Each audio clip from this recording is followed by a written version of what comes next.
শুকরগুজার হচ্ছি। সকলে বলছি আলহামদুলিল্লাহ। মুহতারাম হাজিরিন, কালাম হাকিমের সূরা জুমার 23তম পারায় এই সূরাটি আছে। 24তম পারায় এসে শেষ হয়েছে। এই সূরার 53তম আয়াত তেলাওয়াত করেছি। জনাবে মুহাম্মদুর রাসূলুল্লাহ সাল্লাল্লাহু আলাইহি ওয়াসাল্লামের অসংখ্য অগণিত বাণী থেকে হাদিসের অংশ বিশেষ তেলাওয়াত করেছি। যেহেতু মাহে রমজান, সবাই টায়ার্ড তো, এবং ঈদের পূর্ব সময় সবাই ব্যস্ত, যার কারণে আয়াতকে সামনে রেখে, হাদিসের অংশ বিশেষকে সামনে রেখে সংক্ষিপ্ত কথা বলবো। আল্লাহ পাক রব্বুল আলামিন আমাকে আমলের নিয়তে বলার, আপনাদেরকে আমলের নিয়তে শোনার তৌফিক দান করুক। সকলে বলি আমিন। মুহতারাম হাজিরিন, গত সপ্তাহের আগের সপ্তাহে একটি হাদিস বলেছি। রাসূল করিম সাল্লাল্লাহু আলাইহি ওয়াসাল্লাম বলেছেন, জিবরাইল সংবাদ নিয়ে এসেছে, মাহে রমজান পেয়েও যেই বান্দা নিজেদের গুনাহ খাতা মাফ নিতে পারে নাই, ক্ষমা করাইতে পারে নাই, জীবনকে পরিশুদ্ধ করতে পারে নাই, গুনাহ মোচন করতে পারে নাই, আল্লাহর পক্ষ থেকে সংবাদ, জিবরাইল বলেছে ইয়া রাসূলুল্লাহ, সে যেন ধ্বংস হয়। আল্লাহ রসুল বলেছেন আমিন। কি বলছেন? আমিন। আল্লাহর রসুল যদি কোনো বিষয়ে আমিন বলে, সেটা কবুল হতে সন্দেহ আছে? কি বলেন? সবাই বলে সন্দেহ আছে? আল্লাহর রসুল জবান থেকে কোনো কথা বের হওয়ার সঙ্গে সঙ্গেই আল্লাহ পাক রব্বুল ইজ্জত ওয়াল জালালের আর সাদিমে সেটা পৌঁছে যায়। সেটা দোয়া হলেও পৌঁছে যায়, বদদোয়া হলেও কি পৌঁছে যায়। তার মানে রসুল যেই বদদোয়া করেছেন এটা নিশ্চিত, এটা ধ্বংস হওয়া কি নিশ্চিত। এখন আমার আপনার বিষয়, ভাবার বিষয়, মাহে রমজান তো একেবারে শেষ প্রান্তে এসে আমরা উপনীত হয়েছি, একেবারে শেষ ভাগে আমরা চলে এসেছি। আজকে 25তম রজনী দিবস। কততম? 25তম রমজান আজকে চলছে, চলমান, অর্ধেক শেষ প্রায়। তো যদি মাহে রমজান 29 মাস হয় তাহলে আর 4 দিন, আর কয় দিন? আর যদি 30 হয় তাহলে 5 দিন, আর 5টা দিন আছে। তার মানে সিংহভাগ শেষ। সিংহভাগ কি? 25টা দিন শেষ হয়ে যাচ্ছে। মাহে রমজান পেয়ে কতটুকু অর্জন করতে পেরেছি, কতটুকু ক্ষমা প্রার্থনা করতে পেরেছি, কতটুকু মালিক থেকে রহমত নিতে পেরেছি, একটু আমাদের চিন্তা করার দরকার আছে না নাই? অনুতপ্ত হওয়ার দরকার আছে না নাই? আবার মাহে রমজান পাবো, আবার ইবাদত করব, আবার ক্ষমা প্রার্থনা করব, এটা বাকি আশা। এটা কি বাকি আশা? এই মাহে রমজান শেষ হওয়ার সময় পাবো কিনা এটাও তো সন্দেহ। কি বলেন? আজকের ইফতার করতে পারবো কিনা আজকের দিবসের, এটারও কোনো গ্যারান্টি আছে না। আমরা স্বীকার করি কিন্তু কার্যে পরিণত করতে আমরা কি নাই?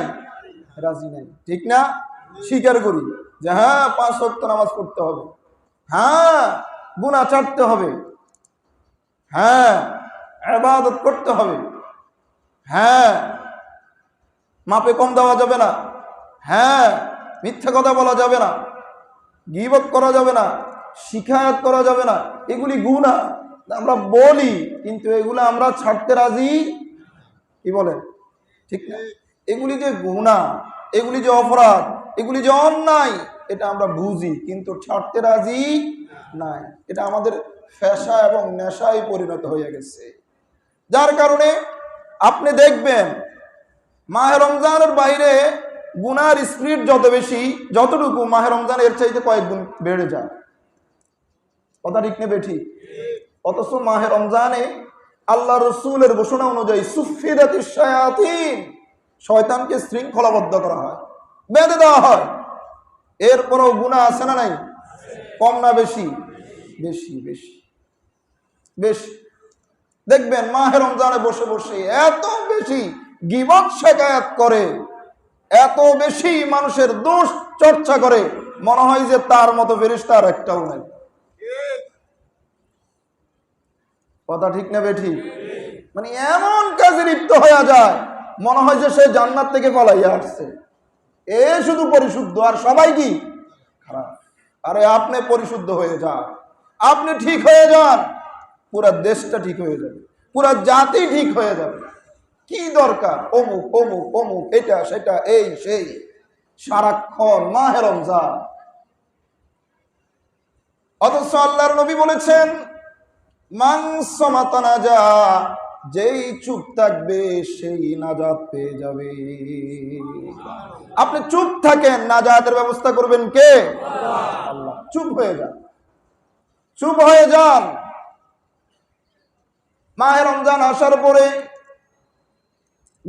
ঘোষণা দিয়ে বলে, ইয়া বাগিয়াল খাইর আকবিল,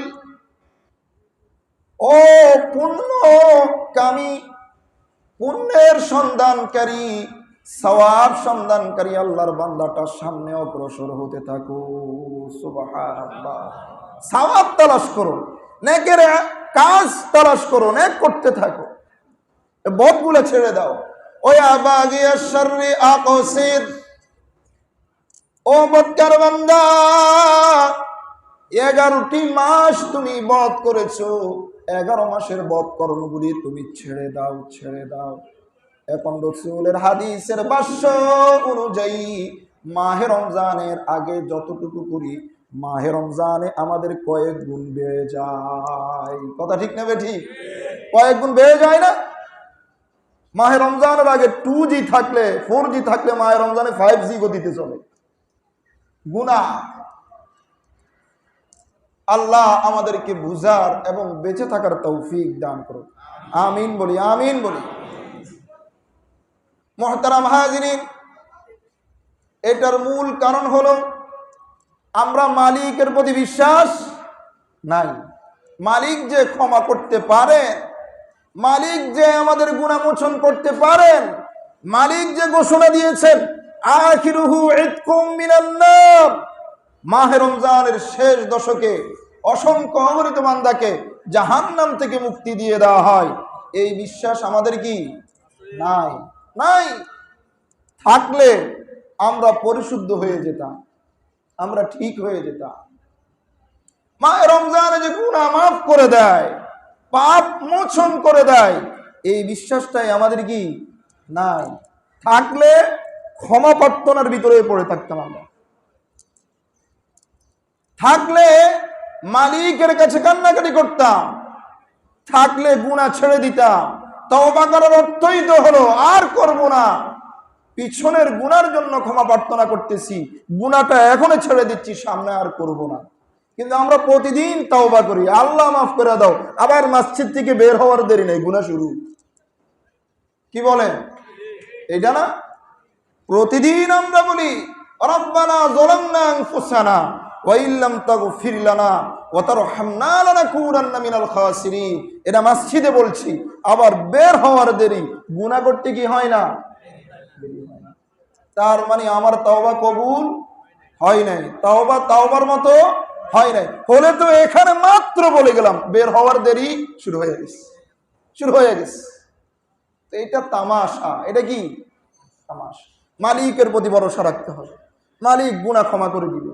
আমার ভিতরেও কঠিন সংকল্প থাকতে হবে, আজমবিল জজম থাকতে হবে, মালিক অতীতের গুনাহের জন্য আপনার কাছে ক্ষমা প্রার্থনা করতেছি, সাথে সাথে এখন তওবা করতেছি, এখনই গুনাহটা ছেড়ে দিচ্ছি।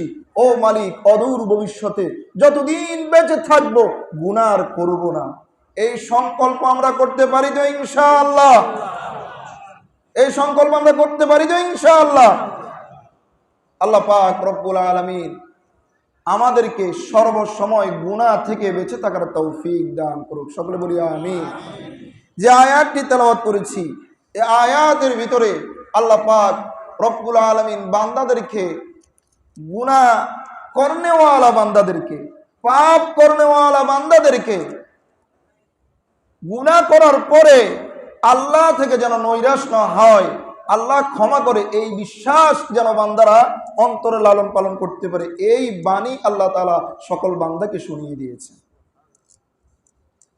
রব্বুল আলামিন বলছেন, ইয়া ইবাদিয়াল্লাযীনা আসরাফু আলা আনফুসিহিম লা তাকুনাতু মির রাহমাতিল্লাহ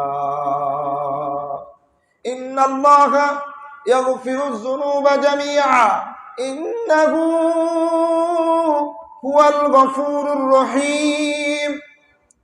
রব্বুল আলামিন বলছেন, ও নবী, আপনি আমার উম্মতগুলিকে বলে দেন, আমার বান্দাগুলিকে বলে দেন, আপনার উম্মতগুলিকে বলে দেন, আমার বান্দা আপনার উম্মতগুলিকে বলে দেন, কুল, হে নবী আপনি বলেন, ইয়া ইবাদিয়াল্লাযীনা আসরাফু, ও আল্লাহর বান্দারা, ও আল্লাহর বান্দারা, যারা তোমরা নিজেদের নফসের প্রতি অবিচার করেছো, অন্যায় করেছো, গুনাহ করেছো, 11টি মাস গুনাহ করেছো, জীবনের শুরু থেকে পর্যন্ত শুধু তোমার জীবনে গুনাহ আর গুনাহ, 24টা ঘন্টা গুনার ভিতরে তোমার কাটিয়েছে, আল্লাহর নাফরমানির ভিতরে কাটিয়েছে। গুনাহ ছাড়া তোমার জিন্দেগি চলে নাই, গুনাহই তোমার নেশার পেশা ছিল। এখন তুমি মালিক থেকে মুখ ফিরিয়ে নিয়েছো। এত গুনাহ করার পরে, এত অন্যায় করার পরে মালিক কাউকে ক্ষমা করতে পারে না। আছে না আমাদের ভিতরে এইরকম, যখন অপরাধ করে তো অপরাধী আবার নিজে নিজে স্বীকার করে, না না, যেই অপরাধ আমি করছি এই অপরাধের ক্ষমা হতে পারে না। আমাদের ভিতরে আছে না এইরকম, যদি মারাত্মক কোনো ভুল করে ফেলে, অন্যায় করে ফেলে, তো নিজে নিজেই বলে যেই গুনাহ আমি করছি, যেই অপরাধ আমি করছি, এটার জন্য ক্ষমা পাওয়ার যোগ্য আমি নই, এটা বলে। কিন্তু মালিক বলছেন, না, আমার সংবিধান এমন না। মানুষের সংবিধান ভিন্ন হতে পারে, মানুষের পরিধি সীমিত, মানুষের ক্ষমার সীমাটাও সীমিত, মানুষের অন্যায়ের সীমাটাও সীমিত। আমি আল্লাহ অসীম। তোমার গুনাহ যতই বেশি হোক না কেন, তোমার পাপ যতই বেশি হোক না কেন, পাহাড় সমতুল্য যদি তোমার অন্যায় হয়ে যায়, আসমান সম যদি তোমার অন্যায় হয়ে যায়, লা তাকুনাতু মির রাহমাতিল্লাহ, ও বান্দা, আমি আল্লাহ ঘোষণা দিচ্ছি, আমার রহমত থেকে এক মুহূর্তের জন্য নৈরাশ হওয়ার কোন রকমের প্রয়োজন নাই। কার ঘোষণা? আল্লাহর ঘোষণা। লা তাকুনাতু মির রাহমাতিল্লাহ, ও বান্দা, আমার থেকে নৈরাশ হওয়ার কোনো সুযোগ নাই।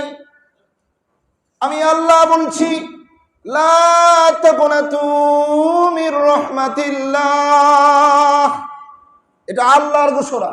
আমার রহমত থেকে নৈরাশ হইও না। ইন্নাল্লাহা ইয়াগফিরুয যুনুবা জামিআ, আমি আল্লাহই তো আবার ঘোষণা করতেছি, আমি আল্লাহ তোমার জীবনের যত রকমের গুনাহ আছে, ছোট বড়, প্রকাশ্য, আমি আল্লাহ তোমার জিন্দেগীর সমস্ত গুনাহগুলি ক্ষমা করে দিব। কার ঘোষণা? সবাই বলেন, ঘোষণাটা কার? এটা কি বানানো কোনো কথা?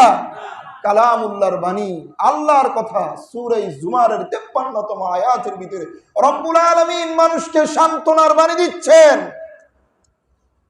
মানুষের লাইফটা যে মানুষ একটা পেরেশানির ভিতরে থাকে গুনাহের পরে, আল্লাহ শান্ত করে দিচ্ছেন, বান্দা এত পেরেশান হওয়ার দরকার নাই। অন্যায় তো তুমি করছো, তা আমার কাছে বলো, আমি আল্লাহ ক্ষমা করে দিব। সুবহানাল্লাহ। ইন্নাহু হুয়াল গফুরুর রহিম, নিশ্চয়ই আল্লাহ ক্ষমাশীল এবং দয়ালু। এই আয়াতের তাফসীরের ভিতরে মুফাসসিরিনে কেরাম 8টা অভিমত বর্ণনা করেন, কিয়ামতের মাঠে কেমন করে আল্লাহ পাক রব্বুল আলামিন বান্দাগুলিকে ক্ষমা করে দিবেন, কেমন করে আল্লাহ তাআলার ক্ষমার সিস্টেমটা হবে, তরিকাটা হবে। তো রব্বুল আলামিন বলছেন, কাল কিয়ামতের মাঠে যখন জাহান্নামী বান্দাদেরকে হিসাবের জন্য ডাকা হবে, তাফসীরের কিতাবের ভিতরে লেখে, সর্বপ্রথম আল্লাহ পাক রব্বুল আলামিন যখন একজন জাহান্নামীকে ডাক দিবেন, ডাক দেওয়ার পরে তার জীবনের আমল নামা যখন হিসাব হবে, আমল হিসেব নিকেশ হবে, ও যখন এক পর্যায়ে বান্দাটা জাহান্নামী বলে বিবেচিত হবে, আল্লাহ পাক রব্বুল আলামিন জাহান্নামের ফেরেশতাদেরকে ডাক দিয়ে বলবেন, ইনতালিকু বিআবদি ইলান নার। ও আমার ফেরেশতারা, আমার এই বান্দাকে জাহান্নামের দিকে নিয়ে যাও। আপনি যদি অন্যায় করেন, আপনি যদি গুনাহ করেন, আপনি যদি অপরাধী হন, তাহলে আপনার বিচার জাহান্নাম, এটা তো ঠিকই আছে। কিন্তু এই ঘোষণার পরে গুনাহগার বান্দাটা চিৎকার দিয়ে বলে উঠবে, মান সাফতা রব্বি, ও আমার মালিক, আপনি আমার প্রতি ইনসাফ করেননি। সুবহানাল্লাহ বলেন। মান সাফতা রব্বি, মালিক আপনি আমার প্রতি ইনসাফ করেননি। আল্লাহ পাক রব্বুল আলামিন ডাক দিয়ে বলবেন, ও আমার গুনাহগার বান্দা, নাফরমান বান্দা, সারা জীবন শুধু গুনাহ আর গুনাহ করছিস, অন্যায় আর অন্যায় করছিস। গুনাহের প্রতিদান তো জাহান্নামী হয়, তো তোর প্রতি ইনসাফ করি না, এটা কেমন কথা? তো বান্দা ডাক দিয়ে বলবেন, মালিক দুনিয়াতে কোনো নেকের কাজ করতে পারি নাই, এটা ঠিক, তবে দুনিয়াতে দুইটা নাম বড় দয়ালু, দুইটা নাম শুনেছি। তুমি তোমার কালামে হাকিমের ভিতরে বলেছো বিসমিল্লাহির রহমানির রহিম। ও মালিক, এই যে নামটা, এই যে বাণীটা, এই বাণীর ভিতরে তুমি দুইটা নাম রেখেছো, রহমান আর রহিম, দয়ালু আর অতি দয়ালু। ও মালিক, আমার প্রশ্ন, এই কঠিন হাসরের মাঠে এই অপরাধীকে যদি তুমি জাহান্নাম দিয়ে দাও, তো রহমান আর রহিম দিয়ে কি করবা? আল্লাহু আকবার বলেন। রহমান আর রহিম দিয়ে কি করবা? তোমার নাম না রহমান, তোমার নাম না রহিম। যদি তোমার নাম রহমান হয়ে থাকে আর যদি তোমার নাম রহিম হয়ে থাকে, এই রহমান আর রহিমের বিকাশটা কোথায় কোথায় ঘটবে আমার একটু বলো। এই অপরাধীরে যদি তুমি মাফ না করো, তো রহমান আর রহিম দিয়ে কি করবা? আল্লাহ পাক রব্বুল আলামিন যখন গুনাহগার বান্দার সাথে এইভাবে কথা বলবেন, গুনাহগার বান্দা যখন মালিককে বলবেন, ও মালিক আমার প্রতি ইনসাফ করুনি, রহমান আর রহিমের যখন তুলনা দিয়ে কথা বলবেন, মালিকের রহমতের দয়ার সাগরে জোশ উঠবে। মালিক বলবে, সদাক্তা আব্দি, সদাক্তা আব্দি, সদাক্তা আব্দি। আল্লাহু আকবার বলে। সদাক্তা আব্দি, ও আমার বান্দা তুমি সত্য বলেছো, সত্য বলেছো। হ্যাঁ, আমি আল্লাহই তো রহমান, আমি আল্লাহই তো রহিম। হ্যাঁ হ্যাঁ, যদি গুনাহগার বান্দারে ক্ষমা না করি, তো রহমান আর রহিম দিয়ে কি করব? বান্দা তুমি সত্য বলেছো, সত্য বলেছো। ও আমার ফেরেশতারা, ইনতালিকু বিআবদি ইলাল জান্নাহ, আমার এই বান্দাটাকে জাহান্নামে নেওয়ার পরিবর্তে আমার এই বান্দাটাকে আমার তৈরি জান্নাতে নিয়ে যাও। সুবহানাল্লাহ, সুবহানাল্লাহ। তাহলে মালিক ক্ষমা করতে পারে কি পারে না? এই জন্য ক্ষমা চাইতে হবে, এই জন্য ক্ষমা চাইতে হবে। এরপরে মালিক আরেক বান্দাকে ডাক দিবেন, ডাক দেওয়ার পরে বলবেন, তার হিসাব নিকাশ নেওয়ার পরে জাহান্নামী, গুনার গুনাহ, পঞ্চ ইন্দ্রিয় তার বিরুদ্ধে সাক্ষী দিচ্ছে। মালিক বলবেন, ইনতালিকু বিআবদি ইলান নার। তাফসীর কিতাবের ভিতরে লেখে 8টা অভিমতের ভিতরে দ্বিতীয় নম্বর অভিমত হলো, মালিক যখন বান্দাকে ডাক দিবেন, তো বান্দার হাত বান্দার বিরুদ্ধে সাক্ষী দেয়। আমাদের হাত পাও আমাদের বিরুদ্ধে সাক্ষী দিবে কি দিবে না? কথা বলেন। আমরা মনে করছি মুখে তো বলি নাই, কিন্তু কলমে করে দিছি। সমস্যা কিসের?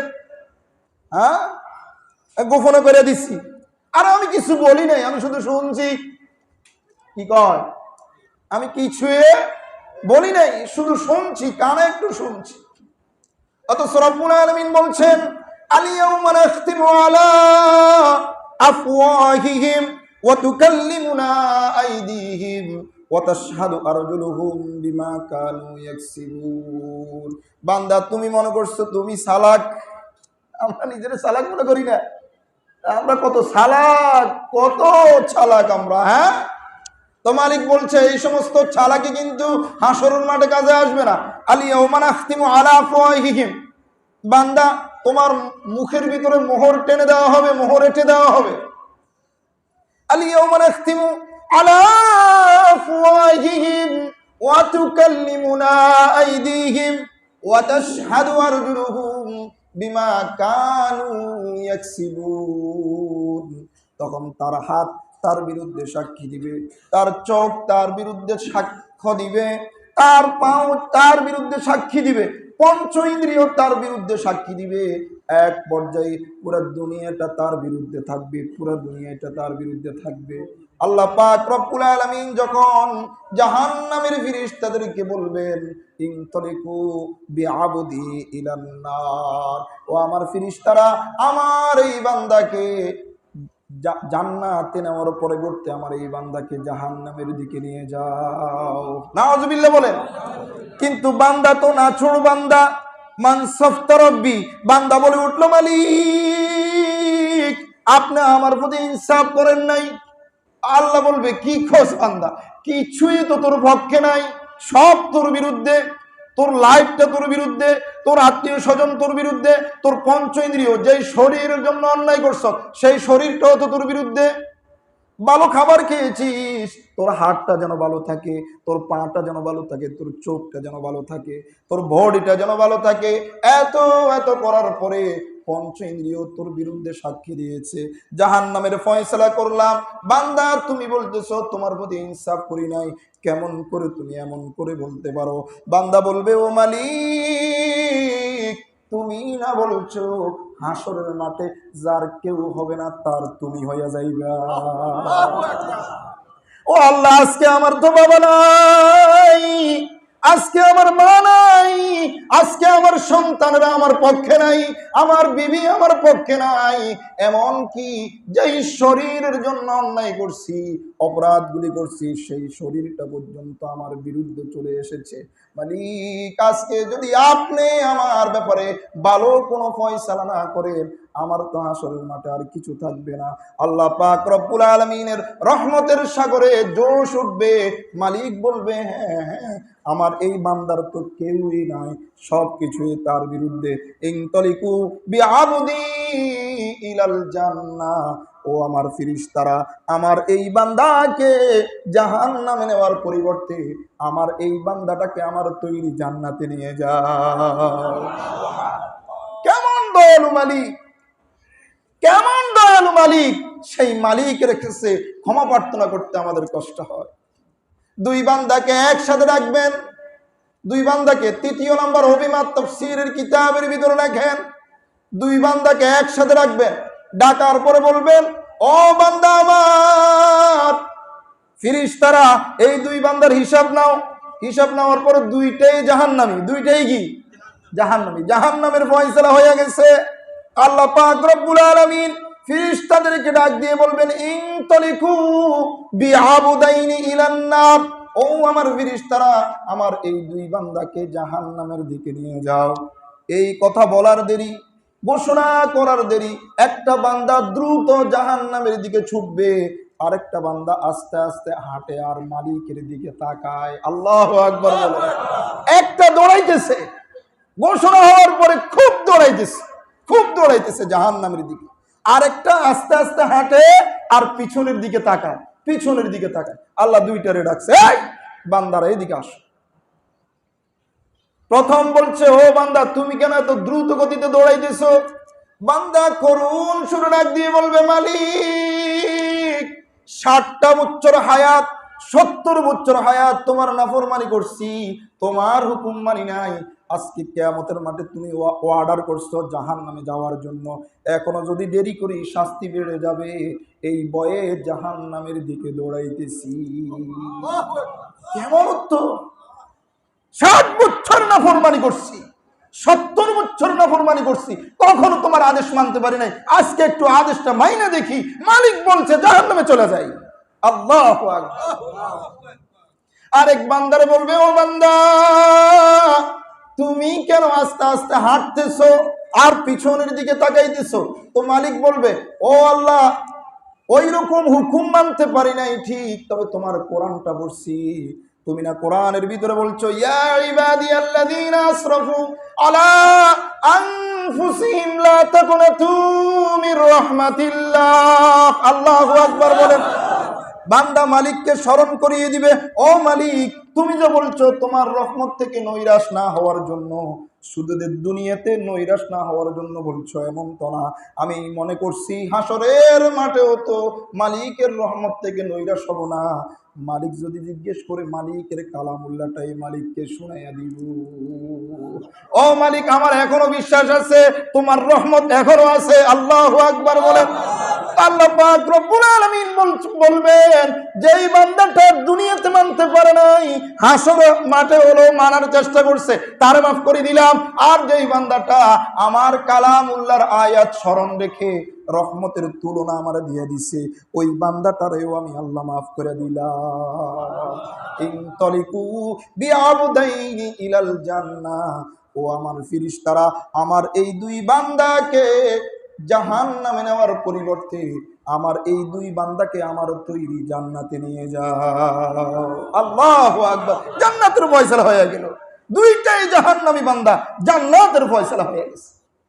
আরেক বান্দারে ডাকলো, সব ঠিকঠাক, কিন্তু জান্নাতে যেতে হলে পাস করতে হলে 32 পেলে হবে না, 32 পেলে হবে না, 33 পাইতে হবে, 33 পাইতে হবে পাস করার মতো মার্ক। কিন্তু তার নাম্বার হলো 32, কত 32 নাম্বার, পাস করে নাই, তো জাহান্নাম।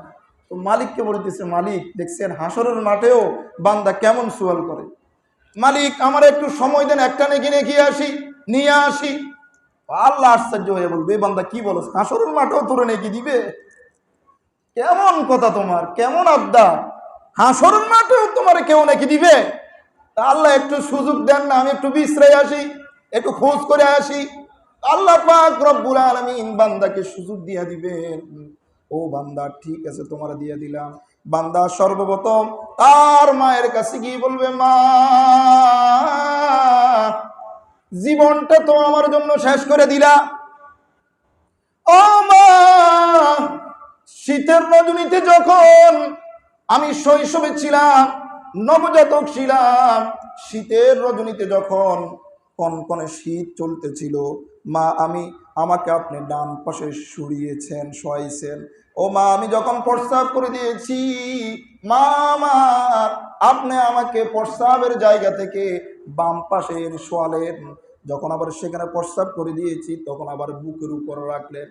এক পর্যায়ে আমি ছোট বাচ্চা ছিলাম, দুধের বাচ্চা ছিলাম, দুধ পান করার পরে আবার যখন প্রস্রাব করছি, ও মা আপনি আমার নিয়ে আর শুয়ে থাকেন নাই, সারা রাত দাঁড়িয়ে দাঁড়িয়ে কাটিয়ে দিয়েছেন। মা আমার যেই মাটা এই কনকনে শীতের রজনীতে রাত্রিবেলায় আরামের ঘুমাইতে পারে নাই, ভালো খাবারটা জীবনে খায় নাই, আমার কষ্ট মায়ের কষ্ট ছিল, আমার দুঃখ মায়ের দুঃখ ছিল, আমার অশান্তি মায়ের অশান্তি ছিল। ও মা তখনের কষ্টটা ছিল সাময়িক কষ্ট, আজকের হাসরের মাঠের কষ্টটা বড় মহা কষ্ট, বড় কঠিন কষ্ট। মা দুনিয়াতে আমার জন্য অনেক করছো, অনেক করছো, আজকে হাসরের মাঠে বিশাল কঠিন শাস্তি থেকে বাঁচার জন্য একটা মাত্র নেকির দরকার। একটু মা তুমি আমার একটা নেকি দিয়ে দাও। দিবে? কি বলেন, দিবে? হ্যাঁ, দুনিয়াতে যদি এইরকম আপনার অনেকগুলি টাকা আছে, 1 টাকার দরকার, ফকিরও তো এখন 1 টাকা নাই না, 10 টাকার নিচে দিলে নিতে চায় না, একটা নেকি, মাত্র একটা নেকি। তো মা চিৎকার দিয়ে বলবে, তোমার নাম কি? তোমার তো আমি কোথাও দেখি নাই, আমার তো দুনিয়াতে বিয়ে হয় নাই, সন্তান হবে কই থেকে? অথচ আজকে আত্মীয় স্বজন, ছেলে সন্তান, বিবি বাচ্চা, মা বাবার জন্য হালাল হারামের তাওয়াক্কা না করে যা পাইতেছি তা করতেছি। কথা ঠিক না বেঠি? মা চিৎকার দিয়ে বলবে, আমার তো বিয়ে হয় নাই, সন্তান হবে কোত্থেকে? এই জাহান্নামীটাই দৌড় দিয়ে বাবার কাছে গিয়ে হাজির। বাবা আপনি আমার জন্য বটবৃক্ষ ছিলেন, আপনি আমার জন্য বটবৃক্ষ ছিলেন। ও বাবা কষ্টের ফ্যামিলি আমাদের ছিল, আপনি না খেয়ে আমাকে খাওয়িয়েছেন। আব্বা আপনি যখন বদলা দিয়েছেন, গভীর রজনীতে যখন বাসায় এসেছেন, কমলা কিনে আমি ঘুমিয়ে গিয়েছি, ঘুম থেকে উঠানোর পরে কমলা ছিলিয়ে ছিলিয়ে আমার মুখের ভিতরে, ঘুমের ভিতরে দিয়ে দিচ্ছেন। কেমন করে আদর করছেন গো বাবা।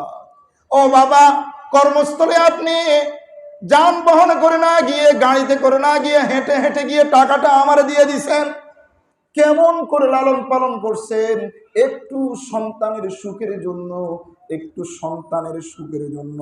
ও বাবা, আজকের এই কঠিন হাসরের মাঠে একটা নেকি যদি না পাই, একটা নেকি যদি না পাই, তাহলে আমি কঠিন কষ্টের সম্মুখীন হয়ে যাব।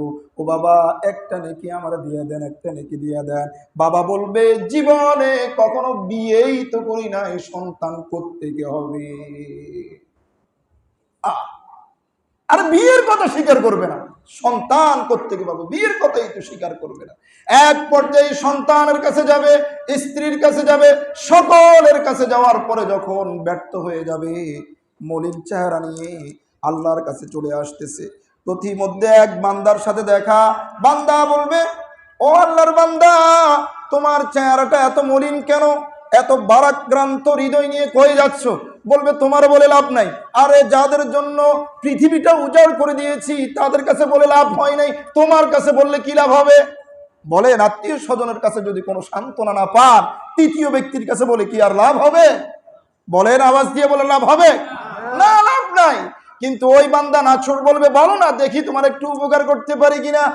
এক পর্যায়ে যখন বলবে একটা মাত্র নেকির দরকার, একটা মাত্র নেকির কারণে আজকে জান্নাতে যেতে পারতেছি না, ওই বান্দা হাসি দিবে, হাসি দিয়ে বলবে, ও আল্লাহর বান্দা, গুনার গুনাহ, আমার জীবনে নেকি বলতে কিছু নাই, আছে একটা নেকি। সুবহানাল্লাহ বলেন, আর আওয়াজ দিয়ে বলেন আল্লাহু আকবার। নেকি বলতেই নেই, আছে কয় নেকি? এক নেকি, আর সব গুনাহ। তো আমার এটা দিয়ে কি করুম? আমি এক নেকি দিয়ে তো আর জান্নাতে যাওয়া সম্ভব না। 99টা হলো গুনাহ, একটা হলো কি নেকি। এটা দিয়ে জান্নাতে কিভাবে যাম? যা হোক, তোমার হাসরের মাঠে হলো তোমার একটু উপকার করলাম, যাও আমার একটা নেকি তোমার দিয়ে দিলাম। আসতে বলেন সুবহানাল্লাহ। শর্ট কয় নেকি পাইছে, কয় নেকি? 33 নম্বর পাইয়া গেছে না? খুশি, মালিকের দরবারে চলে গেছে, খুশি, খুশি আর খুশি। আল্লাহ বলবো, ও বান্দা, এত খুশি কেন তুই, এত খুশি কেন হইলি? তো বলবো, আল্লাহ আমি পাইয়া গেছি, তবে আমার আত্মীয় স্বজন কেউ দেয় নাই, তোমার এক বান্দা তার একটা নেকি আমার দিয়ে দিছে। আল্লাহ পাক রব্বুল আলামিন বলবেন হাসরের মাঠে, দয়া নামক সিফতটা আমার, দান করার সিফতটা আমার, কাউকে দেওয়া এই সিফতটা আমার। দেওয়া কার সিফত? আল্লাহর সিফত। দান করা এটা কার সিফত? যেই বান্দার ভিতরে দান করার সিফতটা চলে আসবে, দেওয়ার সিফতটা চলে আসবে, এই বান্দার আমি একটু দেখতে চাই। সুবহানাল্লাহ বলেন। আর তারেও নিয়ে আসো, তারেও নিয়ে আসো। নিয়ে আসছে, বান্দাটাকে নিয়ে আসছে, আল্লাহ তোমারে ডাকছে। বান্দা যখন আসলো, বান্দাকে বললো, ও বান্দা, এই হাসরের মাঠেও কঠিন মুহূর্তে তুই তোর নেকিটা তারে কেন দিলি? মালিক আমার, আপনি তো আলিমুম বিযাতিস সুদূর আহকামুল হাকিমিন। ও মালিক, আপনি তো সব জানেন, নেকি বলতে যে জিনিস ওটা তো আমার নাই, মাত্র একটা নেকি ছিল। মালিক আমার, একটা নেকি দিয়ে তো জান্নাতে যাওয়া সম্ভব না, এই জন্য আমি আমার একটা নেকি আমার ভাইকে দিয়ে দিলাম, ভাইয়ের উপকার করলাম। আল্লাহ পাক রব্বুল আলামিন বলবেন, দান করার সিফত, দেওয়ার সিফতটা হলো আমার। হাসরের মাঠেও যেই বান্দার ভিতরে এই সিফতটা চলে আসবে, আমি আল্লাহ যদি তার মাফ না করি, তাহলে আমার নামের সাথে অবিচার হবে, সুবিচার হবে না। আল্লাহু আকবার বলেন। এই জন্য আমি আল্লাহ যেই বান্দাটা দান করতে পারে, যেই বান্দাটা দান করতে পারে, যাকে দান করলো তাকে সহ, যেই বান্দা দান করলো, দুইটা বান্দার জন্যই আমি আল্লাহ জান্নাতের ফয়সালা করে দিলাম। সুবহানাল্লাহি বিহামদিহি, সুবহানাল্লাহি বিহামদিহি। তাহলে দান করার ফজিলত আছে না নাই? আমরা মানতে রাজি আছি, কিন্তু কার্যে পরিণত করতে রাজি নাই। আজকের এই জুমাকে জুমাতুল বিদা বলা হয়। কি বলা হয়? আমাদের মাহে রমজান যদি 29 হয়, কত? 29 হলে বুধবার ঈদ হবে। কোন দিন? আর যদি 30 হয়, কোন দিন হবে? বৃহস্পতিবার। তার মানে শুক্রবার পাওয়ার কোনোভাবে সম্ভাবনা, রোজা তো 31টা হবে না। জুমাতুল বিদা এটাই ফাইনাল জুমা মাহে রমজানের। আর আমরা মাহে রমজানের সূচনা থেকে এখন পর্যন্ত বলতেছি, এটা রাসূলের হাদিস, কিয়ামত পর্যন্ত সকল উলামায়ে কেরাম বলবে, 1 টাকা দান করলে কত নেকি, কত টাকার সওয়াব। এই টাকার বিষয় আসলে সুরটা আমাদের আসতে হয়ে যায়। সুরটা কি?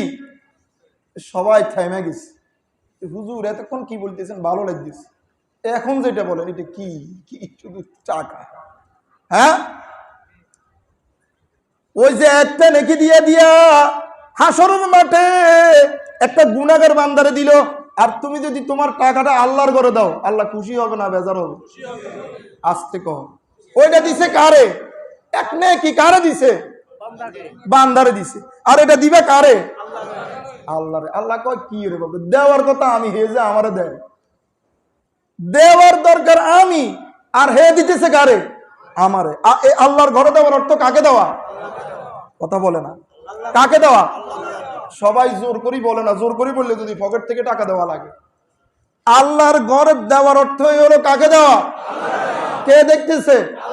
আল্লাহ দেখতেছে। 1 টাকায় কত টাকা?